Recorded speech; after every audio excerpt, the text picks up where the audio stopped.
My name's Trent. I'm a chemist. This is my younger brother, Troy. Only a biologist. And we are The Bourbon Brother Whiskey Nerds. Troy, sort of an interesting discussion we're going to have today. You know, I had this thought where I was like, if I ruled the bourbon world... Which, of course, is a terrible idea. I know. But it should be a bad idea. What would I want distilleries to do or not do?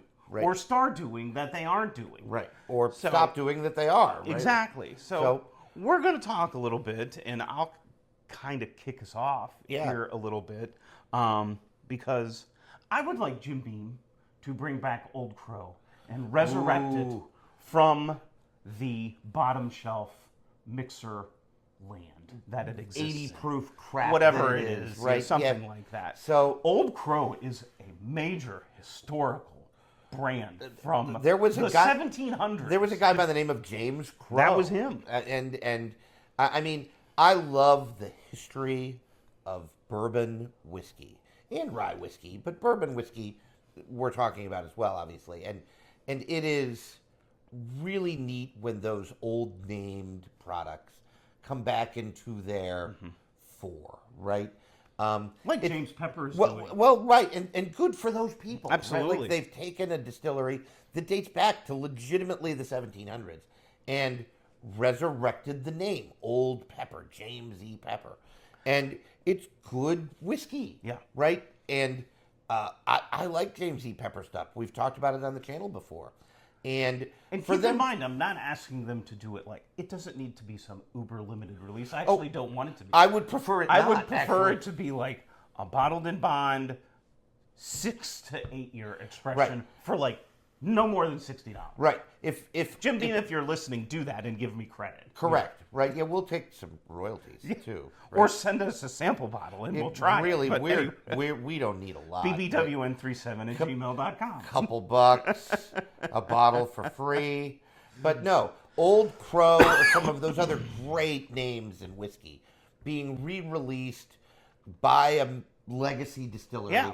And you're right. It doesn't need to be cask strength 12-year uber unobtainium for $130. I'd prefer it not be. Me too. Absolutely. I would prefer it be, your idea is good, a 6-year age stated bottled in bond Old Crow would be, I imagine, of immense interest. I think it could be really to popular. the bourbon community, right? Like, by the way, let us know what you think of all these in the comments. Right? Yeah, no. What maybe do you you've want? Got ideas. What do you want them to stop and doing? I or need start it to doing? be simpler than lower your prices. Well, I mean, correct. I agree. We could complain about price all day long. That's not what this video is about. No, I want you to be more specific than that. What do you mean by lower prices? Correct. Right? Like one of the things that I'll just grab a bottle and we'll talk about that. This bottle is just sort of standing here. Troy has a Larceny barrel proof over here that we can we can pull that in too. That these seasonal releases. Yep. That come out 3-4 times a year. I think Booker's comes out 3-4 times a year, and Larceny comes out 3 times. You could put Elijah Craig. We're not fans of Elijah Craig at just the flagship. No. Right? So we have, like to my mind, maybe Troy has. We've never even tasted any of the Elijah Craig barrel proofs, just because we don't buy them. I think that the whiskey world is getting sort of tired, for lack of a better word. I think it's just the same old, same old. It's a little bit more of, there's another Elijah Craig release. There's another Larceny release. There's another Larceny barrel proof. My spin on this is release them less often and make them better. Right. You could even make them older. Make them more expensive even. Right? Maybe even charge more for them, since you said it. I don't have a problem with that. Right. It's not that they're bad whiskeys, because they're not. Right. We have been fortunate enough to have 4 or 5. Booker's releases. And none of them are crud. Like, none of them are like, this is awful whiskey, this is a drain. Same with Larceny. You can see that this... It's almost gone, I rather like it. And this is just from 2024. Yeah, it's the first So release of obviously we 2024. hate it. You can see how little is left in it. Same with the Larceny. Right. Well, and Larceny barrel proofs, all of them are really good. But there's not enough difference in those batches to make it, I'm going to name drop Troy. Okay, because we talked about these things.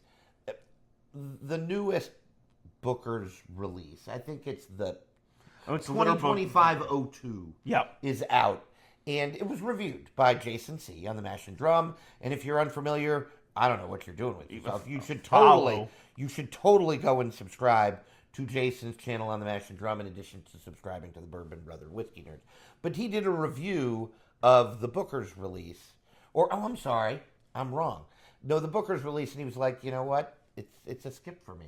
Yeah. And he did a release of the Little Book, Chapter 9. Little Book, Chapter 9. He was like, you know what I wish? I wish this was Booker's. Ah. And so he's making the same point that He are in a different way. words, right? He's like, make this a 1-year release. Or twice a year. That is better and more expensive, but people... And differentiates itself enough. Well, there's enough there Precisely. that people are interested in it. Exactly. So with respect to lower prices, Troy's brought out... I brought out Wild Turkey 8 as a good an example because, like, this is a $40 to $50 bottle of whiskey. It's 8-year-old, age-stated 101. It's fantastic. It's delicious. Really, really good. And Heaven Hill just did it with Old Fitz. There's an Old Fitz, I think it's 6-year, it might be 7. 7-year, yeah. 60 some odd, $65. These are good prices. Old for Granddad, good whiskey. 7. Right. $45. Like, these are good whiskeys for good prices. Please do more of this, distiller. Oh my! Release more of these, age stated in that nice, comfortable 6 to 8, 9-year range at really good prices. Because guess what? People will buy them. I think, and they're really good. I think that the word budget bourbon is a dangerous word, right? For me, budget bourbon means everyday sipper, because I haven't paid enough for it that I'm going to miss that pour that I had on a random weekday when I had a bad day at work, right? Like, I come home, I pour something like this. There are so many examples of this. Troy's got another one over there. The Four Roses release. Now we'll bring it out. We can talk about those real quick. The Four Roses. Another thing they did right was releasing these single barrels of their different mash bills in yeast for strains a reasonable price for $50. They're $50, $55. This is good stuff. The flip side of I am complaining about prices. And again, to an extent, we're there with you. Nothing we'd like more than better whiskey for less money. But the flip side of that is that when distilleries do a good job with that, you have to buy them. And you should support that. Right. And so these are two examples of distilleries doing things the right way. This is a new release. 2025 is when these hit. And they're all really, really interesting. There are 3 different OBSV. This is an OESK release. OBSV is regular, standard Four Roses single barrel. Been around forever. That's their standard, and you should totally buy that for $45-50. These are $50-55 because they're new. I think they'll probably settle down as they become more available in the $45 to $50 range. And you should support that. Troy's a lot of it. We have another example, Jim Beam 7. Yeah. Another great example, Jim Beam Black 7-year. Up the age, up the proof, kept the price the same. That is so clutch. Thank you, Jim Beam. That is a good job by a distillery. And so the flip side of I'm complaining about prices is we need to support distilleries when they do things right. Correct. Right? Now we'll move on to Buffalo Trace, and we're going to harp on Buffalo Trace a little bit. Buffalo Trace, please, release your mash bills. For the love. Enough of this less than 10. Yeah. Or greater than 12. Right. All this crap with their put out your mash bills, because inquiring minds, at least these 2 inquiring minds, want to know. Again, we like your whiskey. To a certain extent, I almost don't understand. Like, does Buffalo Trace really think, deep down in their hearts, that they're going to release the mash bill, the exact mash bill of, like, this is a wheated, right? Like, and nobody knows what percent of the wheat is in here. My estimate, because of other wheateds, is that it's between 20 and 30. Right? Yeah, like, it might not even be that high. Right, but... and that's just that tends to be a range in which most wheateds lie. It's 60-30-10 or something like that. Those are just 65-25. Who knows? Pick something. Right? It's not even important what it is. But release your mash. Tell us what it is. Like, do they really think we're going to work backwards from that?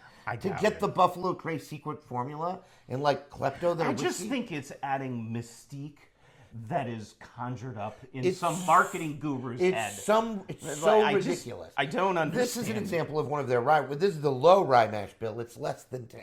What? Is it 6? Is it 8? Less than 10 does not actually leave a lot of room for error. Like, is it 7, 8, 9, 10? I don't care. Well, they said less than 10, so I guess it can't be 10. Even their higher rye mash bills, things like Booker's would, or I'm sorry, things like Blanton's would fall 12, into 13, 14. Is it? I think they say less. It's their high rye mash bill, so it's less than 15. Even their rye mash bill is a big mystery. Even their weeded mash bill, shrouded in mystery. It does not need to have this Jedi cloak over it. Like, I like that. Yes. It does not matter. I shouldn't have to use a Jedi mind trick to figure out your mash bill. It doesn't make any sense. So, and again, I feel like we are relentless defenders of Buffalo Trace. Oh, we are, particularly at MSRP. And so it doesn't make any sense. Like, what? I just don't buy it. So, speaking of mash bills, one thing that distilleries need to do more is be willing to expand from their mash bills. And a great example of this is the Heaven Hill Grain to Glass. The Heaven Hill Grain to Glass series. This happens to be the rye. The bourbon's somewhere behind me. The bourbon is a high rye bourbon. Yep. And one thing that Heaven Hill does not make is high rye bourbon. They do not. One of the things that's interesting about this is that Heaven Hill, at least since the dawn of time, as far as I know, had a rye mash bill and a bourbon mash bill. And that was it. That was it. There were no other. They had a weeded mash. They did have a weeded mash. So there was a rye mash bill, a weeded mash bill, and that was it. That was it. There were no other mash bills. They had 3 mash bills. But Heaven Hill did a cool thing. They branched out and changed their mash bills. They have a mash bill from a Kentucky distillery. This is a rye from a Kentucky distillery. It's 63 something. So it's 20.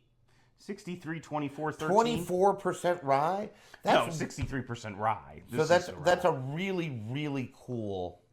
That's a really, really cool mash bill for a Kentucky distillery to send out, right? Their bourbon is like 30-some% rye. I think it's 35. That is not. I don't know what the weed is. That is not Heaven Hill's normal mash bill for bourbon.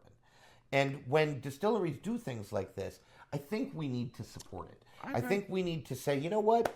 Good job by you. I'm going to give that a try. It isn't completely easy to change your mash bill when you've been using the same one for hundreds of years. Like, legitimately, hundreds of years in some cases. Like, I think it would be really neat if... I would love to know what a weeder from Wild Turkey tasted like. Oh, yeah. Like, different mash bills at Wild Turkey would be cool. Or bringing back Four Roses. Can you make a rye? Right. Please? Shout out Trenton from SLB. SLB Basement Bourbon Bar. Like, really a good idea, right? I would love if Wild Turkey made a high rye mash bill. Mm-hmm. Like, they're at 13% rye. In any world, that's a low rye mash bill. Once you get 20% and above, I consider you high rye. Right. What would a 25-30% rye mash bill from Wild Turkey taste like? I mean, those people are so good, it's sort of hard to imagine it stinks. And Troy and I don't even love Heaven Hill stuff, but these are fantastic. We enjoy them. And Heaven's Hill done such a good job with expanding to new and interesting mash bills, right? Like, exactly. That's a great way to get some new interesting press for your distillery. Really neat stuff. One of the other things that, and then Troy and I are rye guys, right? So that we are. This is one of our last ones, but Kentucky ryes need to stop being close to exclusively barely legal. Yeah, baby ryes. What we call baby ryes. 51. Kentucky ryes are routinely 51% rye. Pikesville is 51. That's a Heaven Hill. Even like Sazerac is 51% rye. Yep. Right? Like these are all baby ryes. We actually rather like Sazerac. Oh no, and there are some baby ryes that I like, right? Like Ezra Brooks is a good example, right? Like that's Ezra Brooks 99. There's a 99 bourbon as well, but Ezra Brooks 99 rye is a like 20-some buck, 51% rye, and it's good. But I would like it more, I think, if they would expand beyond those mash bills. And one distillery that does a pretty good job of this is Old Forester.